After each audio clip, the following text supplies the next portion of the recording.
Next, I'd like to invite up to the stage and introduce you to Jared Stout, who is the Chief Global Policy Officer at Axiom Space, who is going to give us a short overview of the very exciting and ongoing private astronaut mission AX4. So please join me in welcoming Jared up to the podium. Thank you.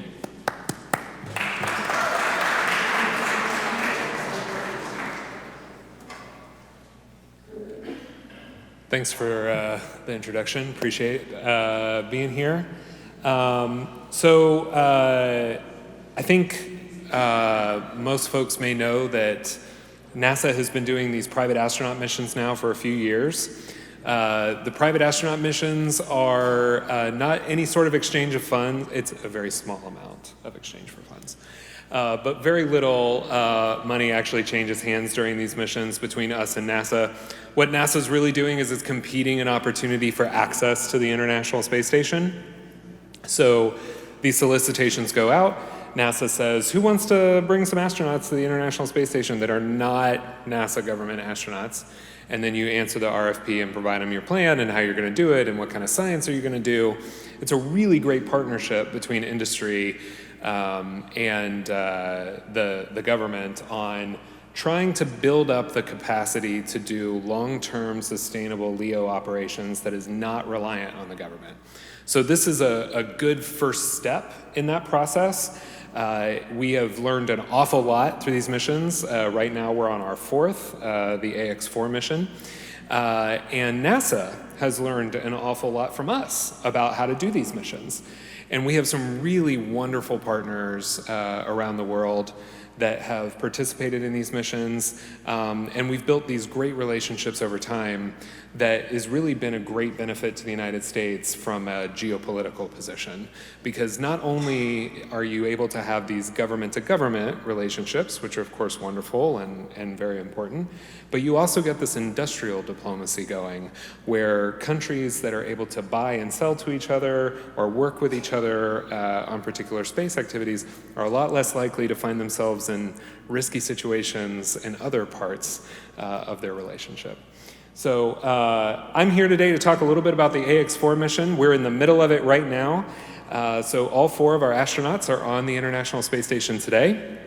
If you go to axiomspace.com, it's the first thing that you'll see on our page. You can get the mission update every day about what the astronauts did while they were on the space station today, what kinds of experiments were they working on, what types of events did they participate in, and you can see all of our videos that are all cataloged there and see what the astronauts are doing day to day as they're working. So next slide, Ramsey. Okay, so we just have a quick intro video to the mission. It's a minute, I think, and then we'll talk a little bit about what they're doing.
So you can see the tagline on this mission that we've been using for all of our press and media and marketing is realizing the return. So these 3 astronauts that we have from other countries, from Poland, India, Hungary, this is their first time back to space in 40 years. The last time that those countries were in space with humans, they did so with the Soviet Union.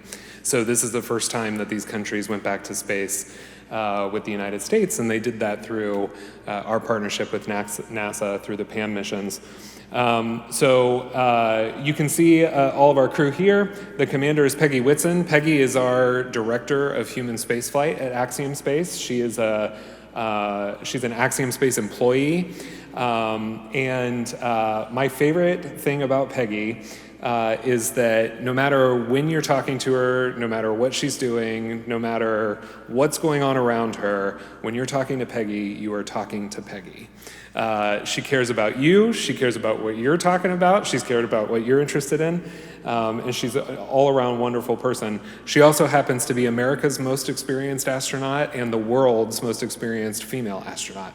She has more time in space than any other human from the United States, and more time in space than any other woman in the world. So she's commanding that flight. Our pilot is Shooks.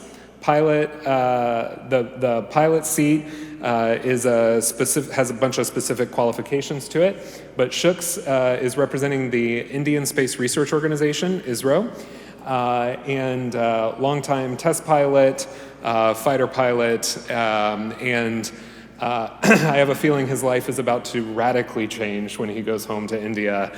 They are very excited about having an Indian astronaut in space. He's been doing a lot of public engagement. He actually did a live call with the country, like on all of their news channels with the Prime Minister.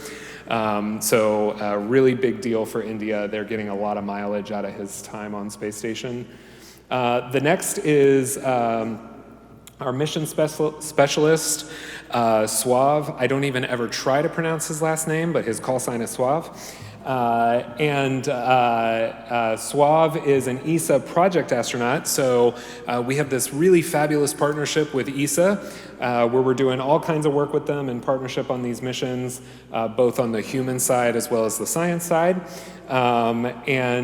Suave has also been doing some public outreach events, and a whole lot of science for ESA and then for his home country, Poland.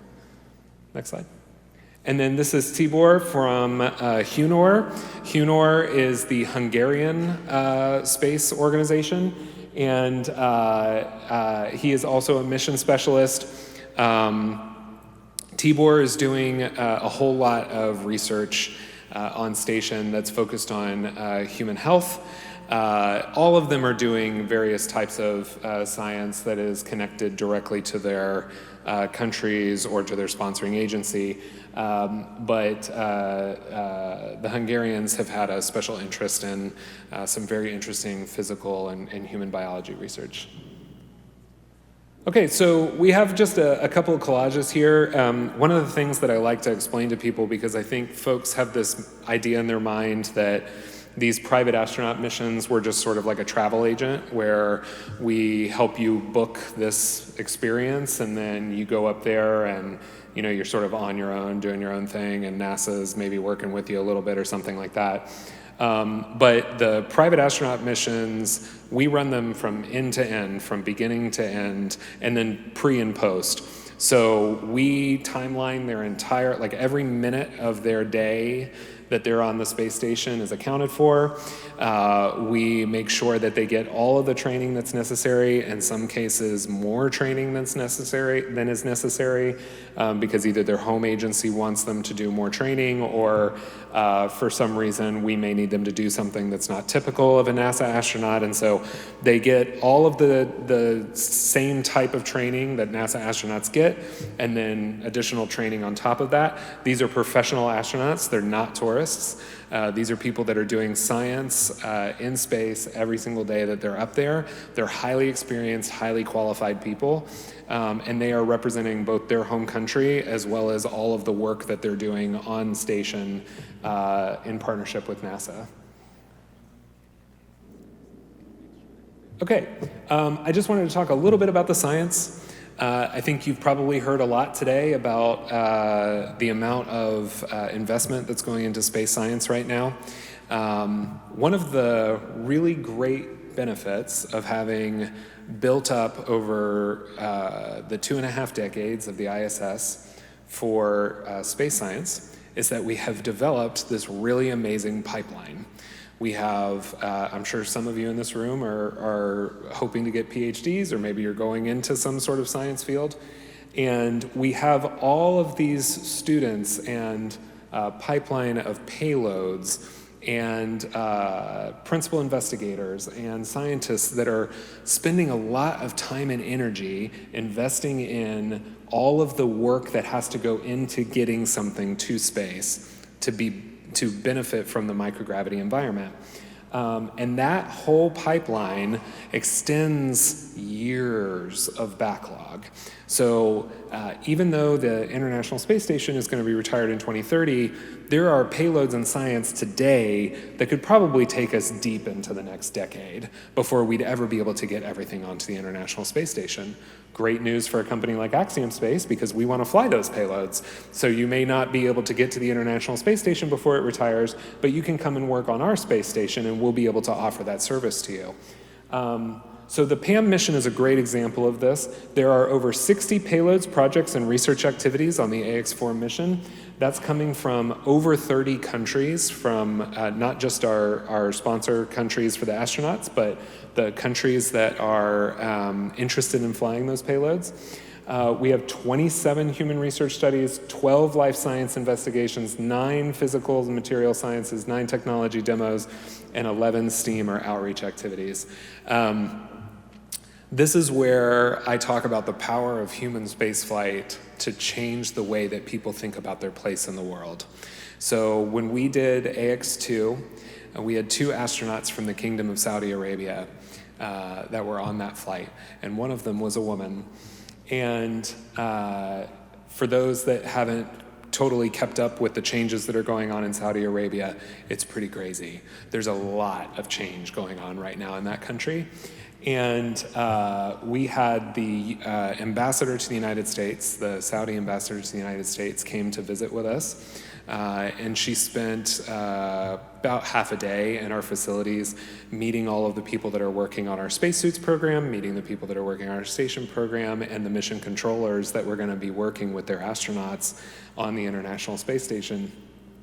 And as we went out to dinner that night, and we were talking to some of the ambassador's staff, and one of the cultural attachés said to me, you know, it's been a really incredible experience watching this astronaut mission happen, because it was just a few years ago that we couldn't drive, and now we're going to space. And that cultural revolution, that way of using and leveraging human spaceflight to change the way that the people in your country view their place in this world and in that universe, is an intangible benefit of human spaceflight that you cannot buy. You cannot create that from other places. It only happens by demonstrating it to the people in your country that you have the capability to do something incredible. So when I look at all of these science projects and all these things, it really makes me wonder which one of these science projects is going to lead to a thing that you will have in your pocket 10 years from now that you cannot believe you ever lived without. And that is the power of the science that is getting done. This country is in a race for discovery, and we are facing the greatest geopolitical ally that we have ever faced. And if we don't do more to invest in this type of science, we're going to lose that race. And other countries in this world that don't care about our health and well-being are going to take advantage of that microgravity research, and they're going to be the ones that lead the back half of this century. So we're very excited about science at Axiom Space. Do we have another slide? I can't remember. I don't think so. Okay. So appreciate y'all listening a little bit about the AX4 mission. We're very excited. I don't think I can say publicly yet when splashdown is, but it'll be relatively soon. Be on the lookout for when the astronauts are going to be coming home. They're supposed to be 14 days on the space station. It's going to be a little bit longer than that, but we're very excited to have them back and to have all those payloads back so we can send them to the scientists and let them do the work they need to do. So thank you all very much. Thanks for your support for the space community and the space industry. We appreciate having y'all here. Thanks.